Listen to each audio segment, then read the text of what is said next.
4, 3, 2, 1. And what's up, Black family? It's your boy, Blackman. And I shade the EP. And we are here to welcome you to this week's episode of Black Thoughtz on Misogyny in the Black community. And first things first, we would like to just thank you guys so much for coming out and joining us this week. Thank you for coming through to the crib where we are live to get this knowledge to spread to you and the rest of our community. Yep. Before we start, we also want to shout out a couple of members like we do. First, who you got? First things first, our good sister at Not Your Armrest, who I posted the other day. That is our good sister Jasmine, who put us on to gratitude journals. It was her goal this week to write every day in her gratitude journal. Honestly, she put me on to something special. She put me on to something lit, as our good sister Justine would say. And so I haven't started journaling. Keeping track of things is it's kind of sucky for me because my memory sucks. A little bit lazy. I'm like diet lazy.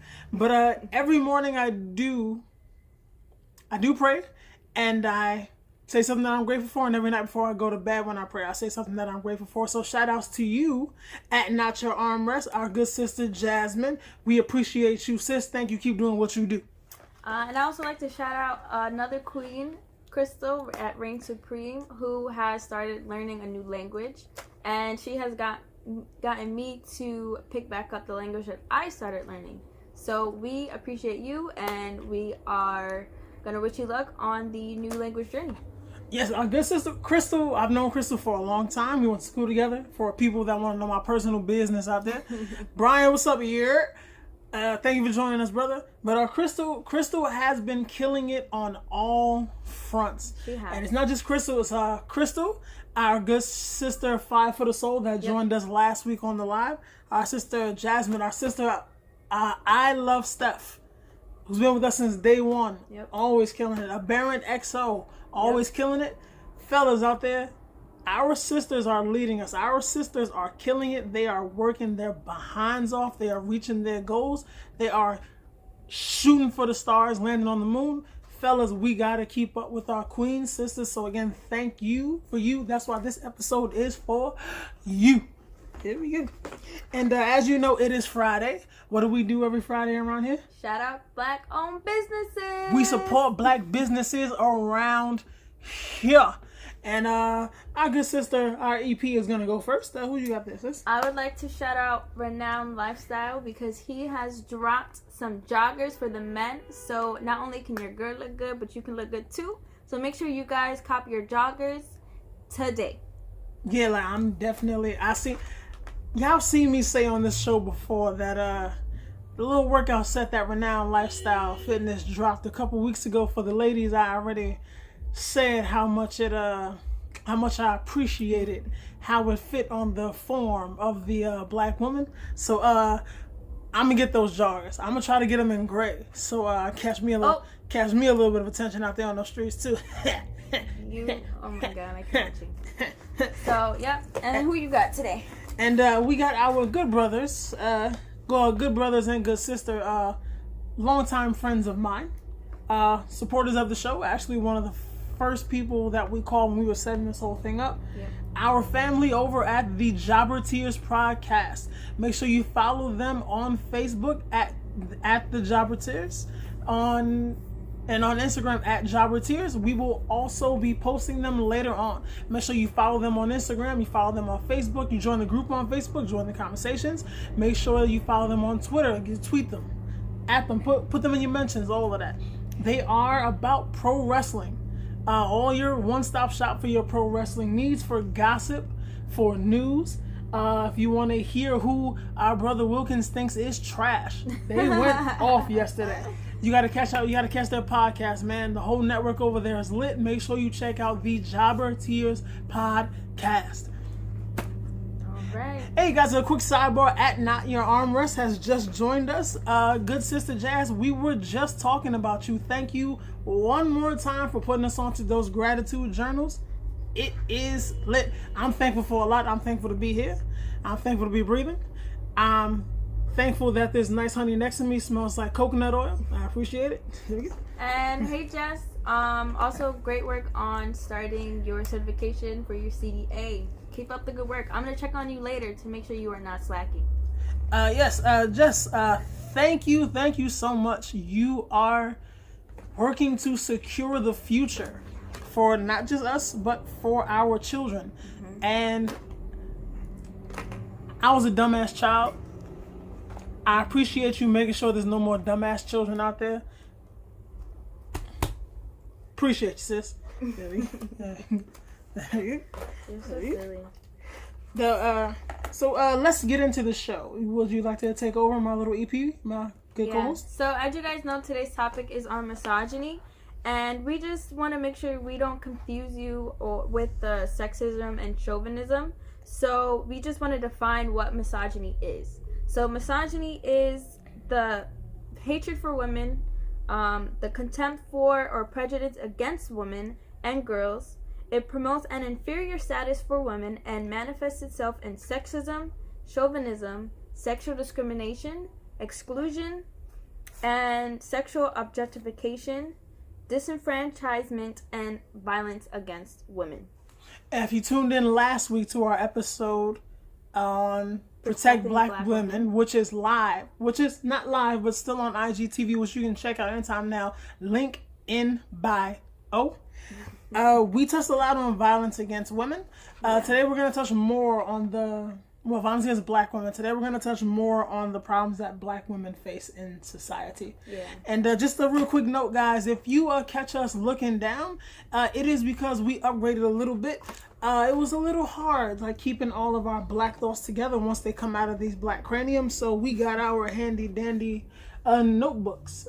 Pretty soon we're gonna make some big. We're gonna make some business moves. Yep. We're gonna have our own Black Thoughts journals, and we just like our good sister Jasmine. You can put your gratitude in there too. We will have our Black Thoughts journals soon, and hopefully you guys can cop one. They will be at Target, Walmart, the Bodega, the Ox Spot behind the grill. Make sure you guys pick up yours. But let's get into why we are having this episode today. We're having this episode today on misogyny in the Black community because we are fed up. I wrote down all my Black thoughts on this in this handy dandy notebook. I'm going to get into it, make sure I don't get a little bit too off topic. We at Black Thoughts decided it was important to have this conversation to shed more light on last week's episode, Protect Black Women, which you can watch now on IGTV. And shed light on misogyny noir. A little trend that people like to use. A little trendy word there. Misogyny in the Black community is especially heinous because Black women are members of the two most discriminated against groups in this world, which are females and being of African descent. Yes. By the grace of God, let's get this out. Black women are oversexualized, fetishized, underpaid, physically and emotionally abused, and discredited for their contributions to society. And we need to address this issue and get to its roots so we can tear them out so this does not continue on into the future. Yep. Now, first things first, I want to talk about our good sisters, our queens, not getting their coins.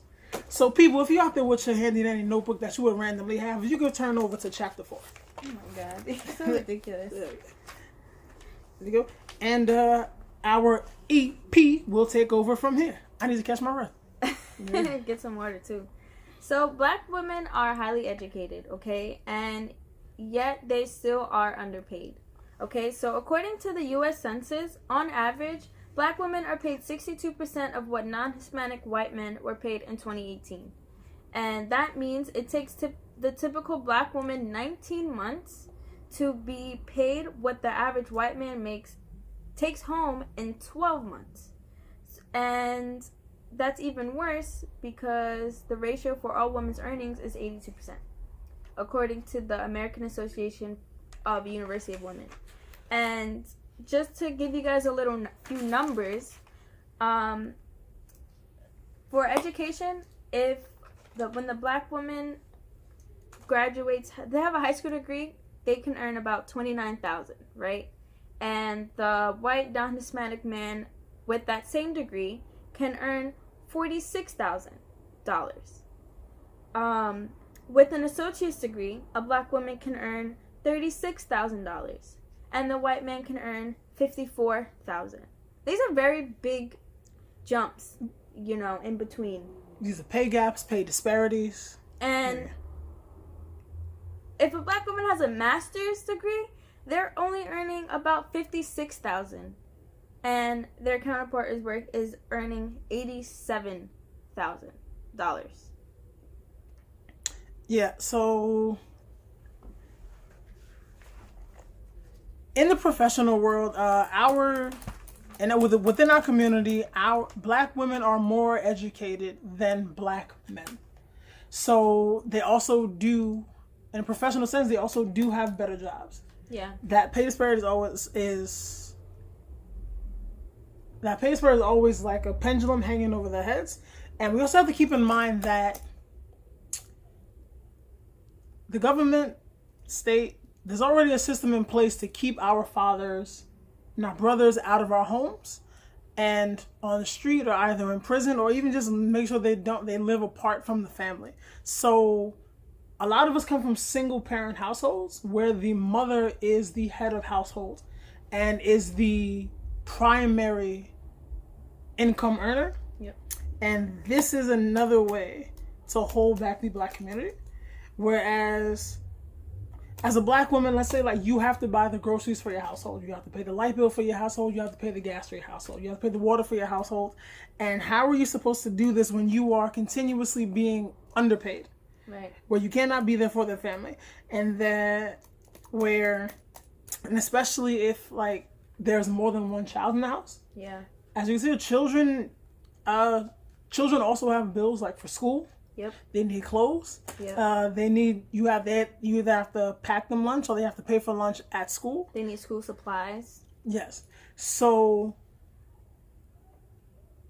this pay gap and this pay disparity, it's a way to not just underpay the black woman, to also overwork the black woman. Because if she would want to make more, she would have to work harder, work more hours. Or work another job. Yes. Which keeps them out of the home, which the father is not already in. Just to touch on a little bit of pop culture. Got through that through the grace of God. Raise your hand out there if you've been watching Moesha since it dropped on Netflix. There we go. And she's been behind for like mad long. Real quick, our good sis, Joy. Sorry for putting your government out there, sis. Our good sister jumped in here. We appreciate you, sis. Thank you for stopping by. Our good brother, Andy Meme Ray. Our good brother, Andy Lee Ray. We miss you, brother. Make sure, come back every week, brother. Hey, come back. Stop by school one day. We have a comment from our good sis right there. Oh, okay. Hey, guys, before we read this, join in on the conversation. You are welcome. If anyone wants to join the live today and speak on a certain subject, hey, just a comment, let us know, and we'll let you know if you can send a request. But hey, join in on this conversation, guys. Let's go. Alright, so she says the pay gap sucks. I didn't understand how I was more qualified than some of my non-black counterparts and yet got paid less. Actually, yeah, so I experienced that real quick. I worked at Modell's for a bit, and one of the guys got paid more than me, and I'm like, we're in the same position. How are you getting paid more than me? You know what I mean? And then where I am now, one of my coworkers said, if we have degrees or we had some college credits, we should get paid more, which is not the case, but we really should. Yes. So yeah, actually a college degree, isn't that what we're taught as children, that going to college, getting yourself educated and getting those degrees, those pieces of paper that somehow mean so much. We were always taught that this is the key to financial stability, not just financial stability. We were always taught that this is the key to wealth. And then we grow up and find out that they just wanted us in debt. Yeah. And then we get to school and then we have these black women have either the same degree or a higher ranking degree than their non-Hispanic Caucasian counterparts, and they're still being paid less. Yep. Our good brother, we have a comment from our good brother. You have the voice. Okay, one big reason why the pay gap is so big is because no one is brave enough to talk about how much they get paid. I think that's important, because I feel like people think how much they get paid should be kept to themselves, and they don't want to publicize that. I highly encourage people to talk about how they get paid, so you make sure you're not getting robbed. As a matter of fact, the Department of Labor recommends you talk about your wages in the work office. And our good sister Talia Jeanette said, let me just say it, my coworker who doesn't have any degree gets more than me, and I have 2 degrees working on the 3rd. Make it make sense. Oh my gosh. Here's the thing. Good job, girl. Get your degrees. Yes. And get your money too. Sister, so what I'm going to touch on, I could put the book down. I'm just gonna raise Ramble for a little bit. Thank you to our good brother Andy Memeray for pointing that out, because that also leads us to another issue with Black women in the workplace. It is how hard it is for Black women to speak up for themselves in the workplace. As we know, we already have the angry Black woman narrative, where if a woman shows, if she talks back, or if she's seen as combative in any way, she is labeled as over-emotional, irrational. The coworkers get defensive, and suddenly, instead of just being someone that's like simply speaking up for themselves, they are an attacker. Yeah. And the boss who's like could be in the wrong, or the coworker who could be in the wrong, or just this the workplace that can be like low-key hostile, low-key toxic, somehow these people become the victim. And with it being hard for Black women to speak up for themselves in the workplace, it is hard for them to go to upper management to even have these conversations about the pay gap and the pay disparity. Because then you're gonna get met with you're gonna get met with gaslighting. Real quick, if you guys seen Insecure, I feel like they did a really good job in expressing that. Yes. Because Molly, works for a law firm, and she accidentally found a paycheck, thought it was hers, and then she realized it was one of her white male coworkers. And then she went to her management to say, hey, look, I'm doing all this work. I'm highly qualified. I deserve more money. And they gave her a plaque. Yes. They gave her a pacifier. Yes. And then she was told, look, if you feel like you're not being treated fairly and getting paid what you deserve, explore your options. Yes. Because then it's not just like, hey, the first obstacle is like even having, you have to muster the courage to even go speak to upper management, to go talk about this problem. And then there's also the fear of retaliation. Because then also it's like a lot of times, not even just women, a lot of times people feel like if they speak up in the workplace for things that for when they feel they are wronged, that could be for lack of a better term on my part, it could be like the first step to losing your job. And since so many of our women are the primary income earner in our homes, can't just walk away from jobs like that. Right. Especially there are times where I'm sure there's many of us that we're just straight fed up, but our women the most have many mouths to feed. Especially what I know most about especially the Black women in my life and my family, it's not just their household they have to take care of, because in our village, in this community, Black women do really step up, and they're very welcoming. Doors open. It's not just their kids. It's also their nieces, their nephews, their grandchildren. They have their kids' friends. Where it's and then to tail back before I forget what I was talking about Black women being overworked. When I brought up Moesha, just for my little pop culture moment, which I'm enjoying it, but hey, Moesha was trash. Hakeem's mother was the primary income earner in her home because Hakeem's father ran out when he was a child, and she worked 3 jobs to keep up with the bills in the house and to save up for his college tuition. And I know one job she worked at a movie theater. I think she may have worked at Frank's dealership for a while, and all of this was just to put money together. All this was just to put money together, just to put her children through, just to put her one son through college, and that's 3 jobs. And it is not that she wasn't working hard enough, because if you're working 3 jobs, you are definitely working hard enough. You are just underpaid. And I want to just working 2 is hard. Yes. Like, I don't know how people could work 3. This is a good thing. Huh? I'm just going back over here. Okay. What's up, Wilkins? Hey, brother. Hey, so everybody, so as you already know, we support Black businesses over here. We already touched on this earlier in the episode, but hey, our people keep popping up as we shouted out our good brothers at Renowned Lifestyle Fitness for their go buy your joggers today for the men. The women's set is already lit. The second one was we promoted Black business, the Jobber Tears podcast today. So everybody, I don't believe he's shy. My good brother Sir Wilkins, give our good brother a follow, and make sure you hit all them links. You follow the Jobber Tears on Instagram. You join the group on Facebook. You follow them on Twitter. Hopefully, when the world opens back up again, when outside opens back up, and I can be the little thought that I am, join these pay-per-view parties. You knew I was a thought when you met me. I ain't even gonna look at her. Back into it. Thank you, good brother Joey Silver has joined the group. Hi, Joey. Joey Silver. Thank you guys for coming out. Thank you for joining the group. We appreciate you guys. And just to give us like one time for the people that are coming in, I just want to run down these pay disparities again. These gaps in pay wages between Black women and their non-Hispanic Caucasian male counterpart.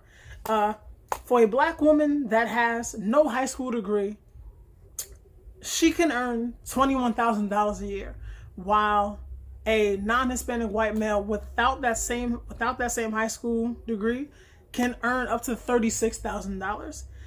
A Black woman with a high school degree can earn $29,000. A Caucasian male with a high school degree can earn $46,000. 36. Oh, high school. Sorry. $46,000. No, see? Hey, high five. Share my back. A Black woman with an associate's degree can earn up to $36,000. A white man with an associate's degree can earn $54,000. That is an $18,000 difference. A Black woman with a bachelor's degree, which many have, can earn $46,000. A Caucasian male with a bachelor's degree can earn $75,000, which is almost twice the amount. A Black woman with a master's degree, which I know 3, can earn up to $56,000 a year. A white non-Hispanic man can earn $87,000.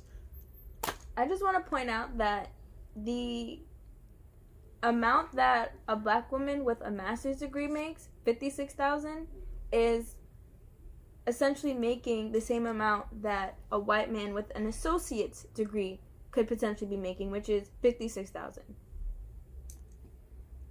So, that's a very big pay gap.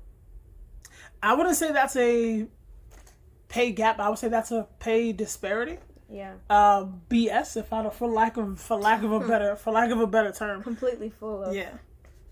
These are the obstacles that one of the obstacles that Black people talk about when we talk about running this race of life.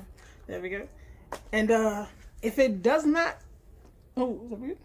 Oh, Enzo, y'all are amazing.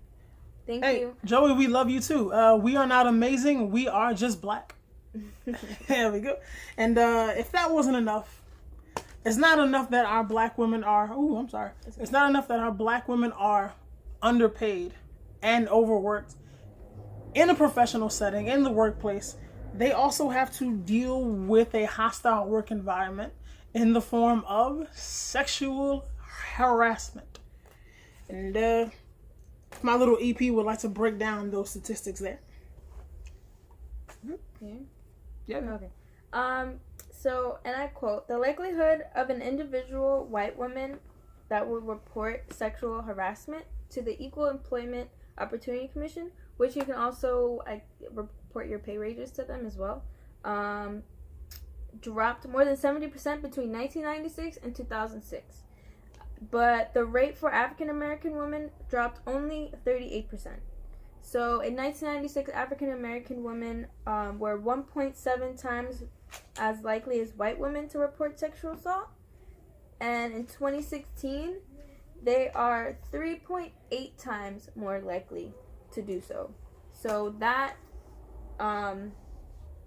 jumped higher between the, 20 years?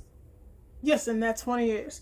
So to put that in a little bit more of a layman's terms. Got through that with the grace of God. A black woman in the workplace is about 4 times more likely to be sexually harassed than a Caucasian woman. Mm-hmm. And as I said before, it is due in part to the fact that even speaking up in the workplace is a task for a black woman. Yeah. Because you gotta remember, like, hey, with sexual harassment in general, from a woman going to her superior to even speak about this, there has to be an investigation, mm-hmm. which is already embarrassing. Mm-hmm.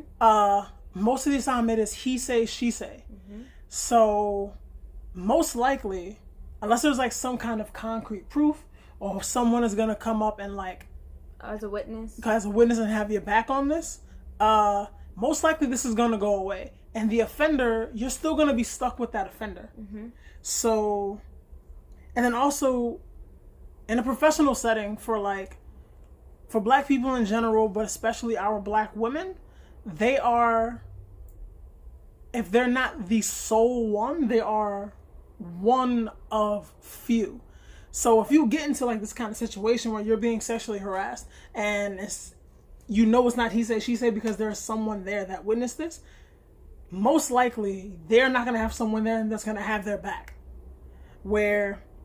Because we know men's tend to stick together, where even if like the man is wrong, a lot of men tend to think alike, especially in like a professional setting where these are your coworkers, the people that you have to work with every day, where this may have become your friend, your drinking buddy, someone that you don't want to cross, or maybe just someone that just thinks like you and you don't see where he is wrong. These people aren't going to turn on their friend, right, to defend this black woman. So a lot of people just feel like they're going to get away with it. Yep. Whereas, as we said, from 1996 to 2016,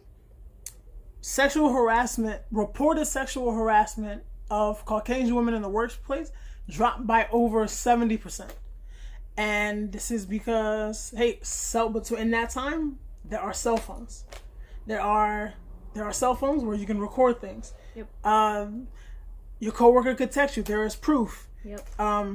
There are more women in the workforce, maybe now more than ever, and I'm just gonna say Caucasian women stick together. Yeah. Yeah. Real quick. Hi Roosevelt. Hi Ben. Thanks for joining. I had a coworker who would say that she was sexually harassed, like messages, being at work by a coworker, and she would be told to report it, and she would say no because the process would be too long and there wouldn't be anything of it. Like, they would just continue to have their job and they would continue to do what they're doing. So there would be no really positive result from the report. And our good sister joined the live. Keep going. So I think it's like, I think it's bad that we have to just sit with these types of harassment. Like, even if like you're walking the street, you know what I mean? Yeah. Like you can't just be out there and nobody bothers you. Like this morning, 2 people was bothering me today. I'm walking across the street and this guy's telling me to come to his car. Like, no. And then another guy is like walking behind me trying to talk and then, waving when he left. I'm just like, no. Yeah. Shout out to our good sister Live Love Kai for joining the podcast. And while I'm out there in the crowd amongst the family, I want to point out a comment by our brother Enzo _0515. That's why you called me on my cell phone. A little unprofessional, but I was doing my research because I did not want to get this young lady's name wrong. And I want to thank you, my brother, for pointing this out. Our brother Enzo said a lot of companies, including the military, encourage a man versus woman environment.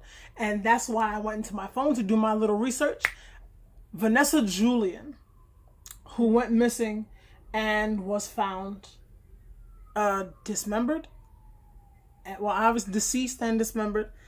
After her disappearance and the uncovering of her murder, if you go on TikTok, which is like really booming now, many women of the military have come out and told their stories of how they were assaulted on base by other soldiers, by their higher ranking commanders. And you're right, a lot of companies do encourage that man versus woman environment, where especially they're also like, there's a narrative about women in the military where they were only allowed in to pacify the women's rights movement, and they are there to be a disruption, and they need to be like, that flame needs to be snuffed out. So like, women in the military who are there just to fight for their country are also like under attack.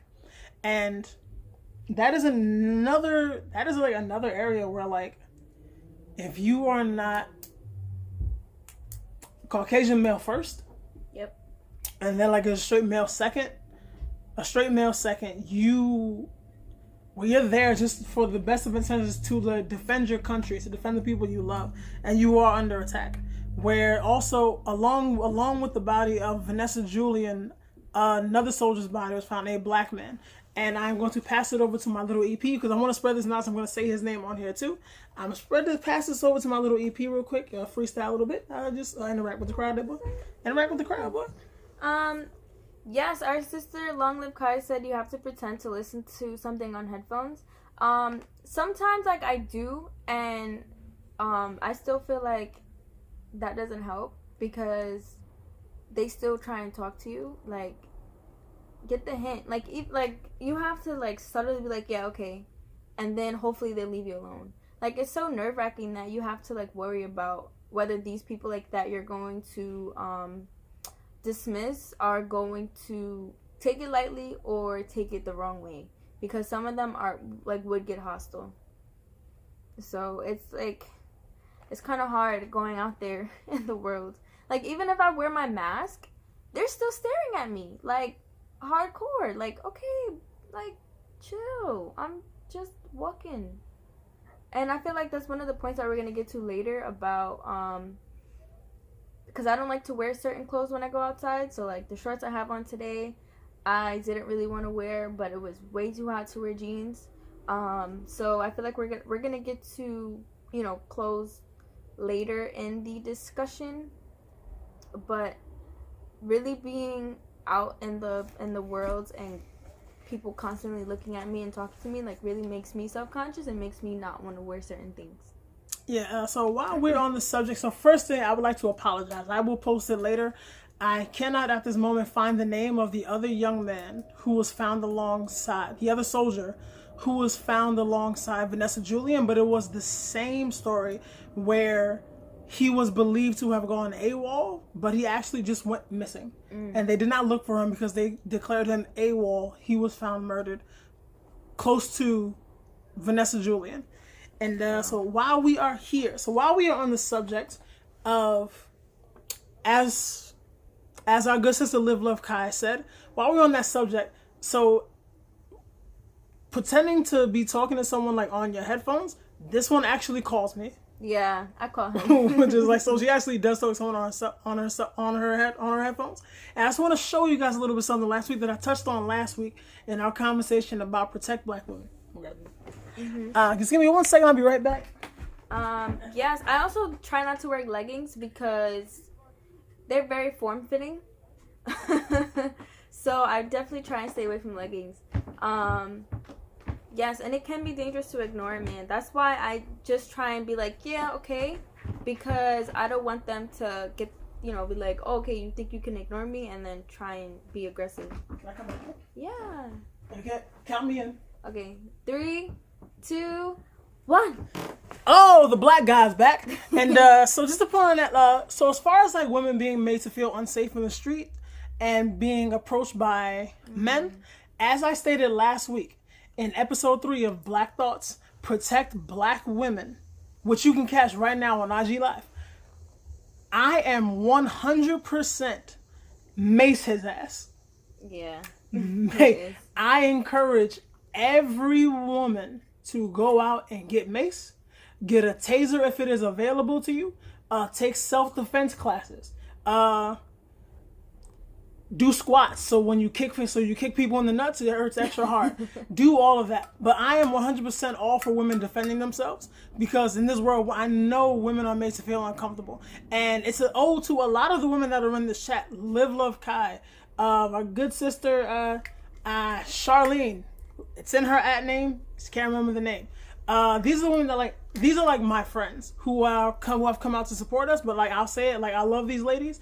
And I spend a lot of my time around black women. I was raised by black women. My best friend is a black woman. My cousin, who has been feeding me for like 30 years, is a black woman. I love this black woman. I love black women. Forever, Charlene. I love black women. I will always ride for you. 100% I am down for your safety. Once again, I am 100% mace his ass. Tase his ass. Aim for the balls. Cool. I'm going to go put this down before I hurt myself. Because we gotta make it home. Because there's people that are waiting for us, and like Enzo said, a young woman was shot for refusing to dance with someone, and I feel like we shouldn't have to worry about being harmed because we don't want to do what other people want us to do. You get what I'm saying? Like, I shouldn't be forced to dance with you. I shouldn't be forced to walk with you. I shouldn't be forced out on a date with you. If I want to do it, I'm gonna do it. Yes, I don't think a lot of people realize how hard it is. Like, the danger that comes with a woman just saying no. Yes. Especially if you grew up, like, in the hood. Like, especially if you're, like, a young woman just walking down the street minding your business. And I know that she can attest, or many women on this live that can attest. If you're just walking down the street minding your business, you can be as polite as hell to these dudes that try to approach you. They will curse you out. Yeah. I've seen someone throw a bottle at a woman for her saying, hey, I'm not interested, enjoy your day. A glass bottle. And it was just some crazy thing. But growing up, like, this was normalized to me. I didn't think anything was like that wrong with it. I was like 14 at the time. For me, it was just crazy. It's hard being a woman and like saying no. And then I feel like we get that pressure of not saying no because we're scared of what's gonna happen if we do say no. Yeah. There we go. And I'd like to thank you guys. This is probably the most interactive we've ever been on an episode. This episode's going really great. And you would think that we'd be tripping up. You guys are actually, like, the flow of this conversation is actually very much on topic. Because we've gone from, hey, our sisters, our queens are underpaid and overworked. Sure. And in that same workplace, they have to deal with sexual harassment, which is the next step in this conversation. Our good sister, Live Love Kai, has chimed in. What she said? My line is, I guess I'll see you in the next lifetime, in my best Erykah Badu voice. But maybe there'll be butterflies. I guess I'll see you next lifetime. There we go. Oh, there we go. So since she's bringing up Erykah Badu, quick sidebar. We need a Black Thoughtz 90s party going on. I have been watching Moesha for 2 weeks now. Drew Hill popped up. Jodeci popped up. Usher's on there. I know him. Like, wow. We need a Black Thoughtz 90s party. And I know, Live Love Kai, I know we're going to be lit together. I know. So that will be when outside open back up, when I'm able to go outside and be a little thotty again. We're going to have this 90s party. We're going to have this link up. And what's using? Did we get 2 comments? Kazamania said, it's sad that our men can't take no for an answer. It's even sadder that our blacks is doing it. Yeah. Like, as I would say, like, these are I would even say this goes on in other cultures, but like this, that was gonna hit home more for us, because there are times where it already seems like the world is already against us, and then within this culture, Black women have to feel like the world and Black men are against them, for different reasons, and I just think it's bullshit to me. We're not supposed to cuss around here. It's wrong to me. Yes, as Forever Charlene said, I always used to just wear headphones, to be honest. Yeah. I wear headphones sometimes, but I also like to be hyper aware of like what's happening, especially if there's music playing. Like I'll just turn it off because I want to hear like what's happening, just in case like I walk past him and like he decides to do something. So I get like super conscious when people act like that. Yeah, and also, so wearing headphones is like a good idea. Like I said, calling someone does help. But so a tip that I would like to throw out there: if you are pretending to talk to someone like on your headphones, when you're speaking, make it sound like that person is meeting you. Yeah. Like make it sound like smart. Like, hey, I'm coming down the block. Are you around the corner? I'm gonna meet you. Is that you in the red? You can be talking to absolutely no one. Just make it sound like someone is coming to meet you. So then, like, whoever's approaching you will think, at the very least, they'll know there's a witness coming, or there's someone that's going to defend you, or there's someone that's going to come beat their ass. And that's just a little tip to just throw out there. And I don't know what the time is. Me either. Guys, it is 7:46. We are coming up on an hour. We are nowhere near done. If we get cut off, we are not going anywhere. We are going right back on the live. Who's that? Oh, we had a question. Do you think rappers should take more responsibility when it comes to their lyrics? That is a very good question, Enzo. And we are getting to that, my good brother. Like I said, though, if we at 60 minutes this live does cut off, we are not going anywhere. Nope. So bring your butts back. Yes, we have to go for a couple's run after this. We live in a gentrified neighborhood. It's safe for us to go late. We not going anywhere. Don't go anywhere. Stay with us on this live. There's one more comment from my good brother Night H. Yeah, he's talking about WAP. Just got finished watching a video about Cardi B's WAP, and people are going crazy that Kylie Jenner was featured on it. I'm not surprised they have been leeching off the success of Black people. Brother, like I said last week, in case you missed it, I think it is time for us to call on our best and our brightest to stop inviting these people into our culture. They don't belong here. They're not only leeching off of the success, but they're leeching off of our culture. Like the Kardashians. I think we're gonna get to that today, right? Yes. Yeah. We're gonna touch on that a little bit later. Actually should we segue into that? Oh yeah, a little bit. But while we're here, shout outs to our good sister Rox_Roxanne for coming in here, and our good brother Lone Wolf. Thank you guys. Thank you for coming joining the family tonight. Come on in, have a seat, grab a plate, grab a drink if you got one. We are here with our handy dandy notebooks full of our Black thoughts, and we are getting back into the show. Which is a good conversation because we are about to talk a lot about what I love the most in this world, which is WAP. There we go. There we go. Ladies and gentlemen, we are going to talk about the oversexualization of Black women. There we go. There we go. Who would you like to start this one off, my love? Yeah. Okay. So though Black women are the most fetishized, they're also shamed for embracing their sexuality and how they look. Their full lips, their voluptuous hips, and the envy of many, but it's appropriated and culturally accepted by others. So while the Black woman's sexuality has been weaponized against her, many of our women growing up are told that they have DSL. Do you want to explain what that is? Yeah, so I'm older than her, so it's a 6-year difference, but there is a little bit of a generation gap. I also lived under a rock, so very, very sheltered.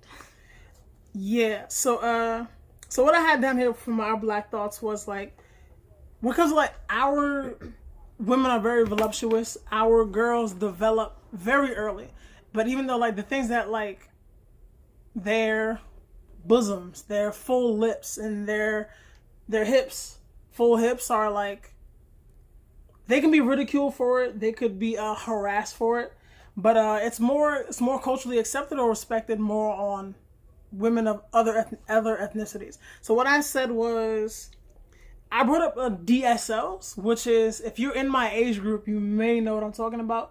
I'm not gonna say what it is. It's a reference to a black woman's lips.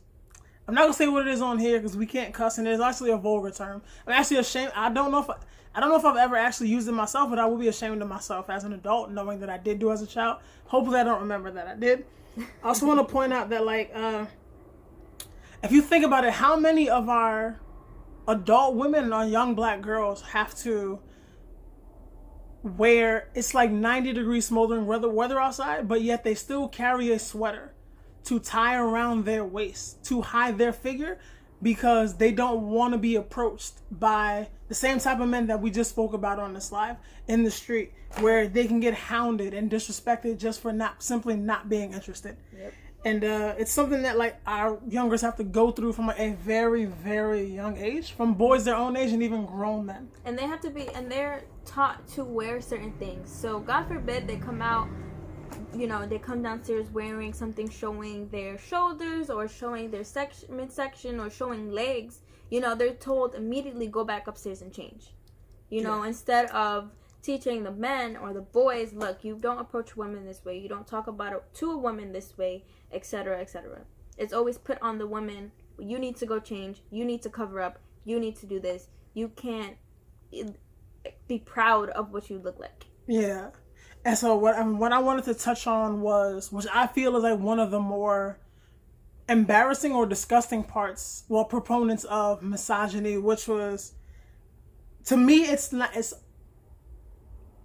obviously, it wouldn't be as heinous as the emotional and physical abuse that our black women go through. Especially, it's not as heinous as the homicides. It's like the slants on the double standard in this community when it comes to sex and sexual activities with our women and our girls.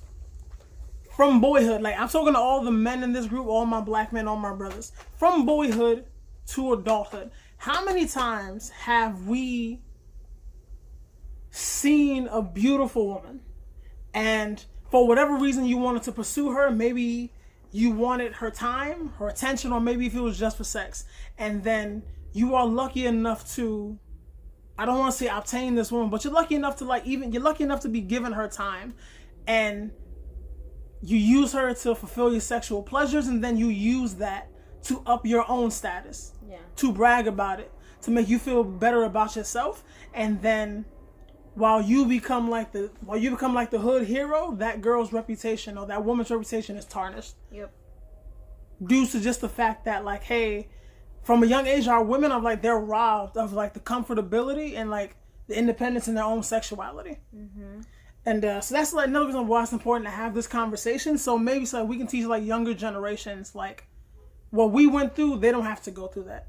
Yeah. So one thing my coworker always told me, when I had an internship, because she was obviously older than me, she was telling one of the ladies that I have worked under, don't make another man make you feel bad for wanting sex. If you wanted it too, then that's all that matters. As long as you wanted it and he wanted it, but you wanted it most importantly for yourself, you should not feel bad at all. And I remember that to this day, because I feel like that was one of a really good advice that she gave. Our good sister Live Love Kai said, I think both sexes over-sexualize each other. I've seen many pictures where the females put the eggplant emoji. Everyone needs to tone down their hormones. True. So maybe I do get this a lot, whereas I'm way more defensive of women than I am of men. Do I believe men can be over-sexualized? Yes. Yeah. Do I believe they are as over-sexualized as black women? No. I would say no. Because if you think about it, like, there's literally, like, there's restaurants for men to just go see people, women's boobs. There's Hooters. Yeah, like, but then it's for, Yeah. Looking at breasts. Yeah, women don't have that. But what I will say is that so this is our second week on women's topics. I believe we start men's either next week or the week after that. About protecting Black men and the problems that they face. And it was the first episode that we did not go that well. Oh yeah. There will be a women and accountability episode where we will be calling I will always protect Black women above all, but at a certain point it is time to put that mirror up. So, and bring yourself to the red table, since we're all a little bit of Jada and a little bit of Will. But yeah, so we will be touching on that topic. So there will be a women and accountability episode and a men and accountability episode. Yes, thank you, AJ. I got that from my internship. The coworker I was telling you about that gave me the advice knows I love J. Cole. So her son actually drew that. So she gave it to me as a gift when I was going back to school. Yeah. So we're gonna jump. Oh, so as I said, guys, as we approach 8 p.m., this live will cut off. As I said before, we are not going any damn where. We are staying right here. As long as we're staying right here. We're coming right back regardless. Come on back. Grab you a drink if you can. Grab you a plate. We are here because we are going to break this down. We are getting right back into this. So before we have to identify the roots of this issue. Yep. And as do many issues in this community, it starts with racism and slavery. Slavery is going to come up a lot when we're talking, because post-trauma definitely bleeds into the future. It travels through generations subconsciously. The little ticks that you may get mad at that, your white counterparts may not get mad at, because subconsciously you know what it feels like because your ancestors have been through it. Yeah. So let's jump back into it. So, according to blackburncenter.org, as European travelers arrived in Africa, they were both fascinated and appalled by the dress and practices of African people. And I quote, the minimal amounts of clothing worn by Africans and the fact that some tribes practice polygamy and the seemingly suggestive tribal dances led these Europeans to believe that Africans were sexually lewd. And I quote, William Smith wrote that African women were not Constitution ladies who are continually contriving stratagems on how to gain a lover. The initial stereotype of Black women as sexually promiscuous arose from these writings. Later, these notions were used to justify enslaving Africans, which is straight from blackburncenter.org. If my lovely co-host, my little EP, would like to take that next paragraph. So during slavery, the narrative of Black women were insatiable was used we got to through justify that. Insatiable. to justify their rape by their slave masters. So because slaves were considered property and could not legally be raped at the time. So there's a cut in there, which is something that I did not write down in my little Black Thoughts notebook. So as she said, during slavery, since slaves were considered property, legally it was not raped because they were considered property and not humans. But even after slavery, through the Civil War, up until Jim Crow, no Caucasian man was convicted of slavery. But Black men were.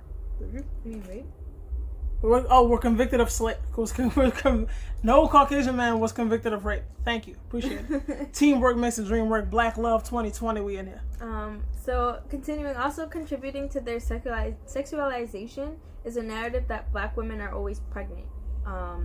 So masters would breed or rape the female slaves to produce more slaves.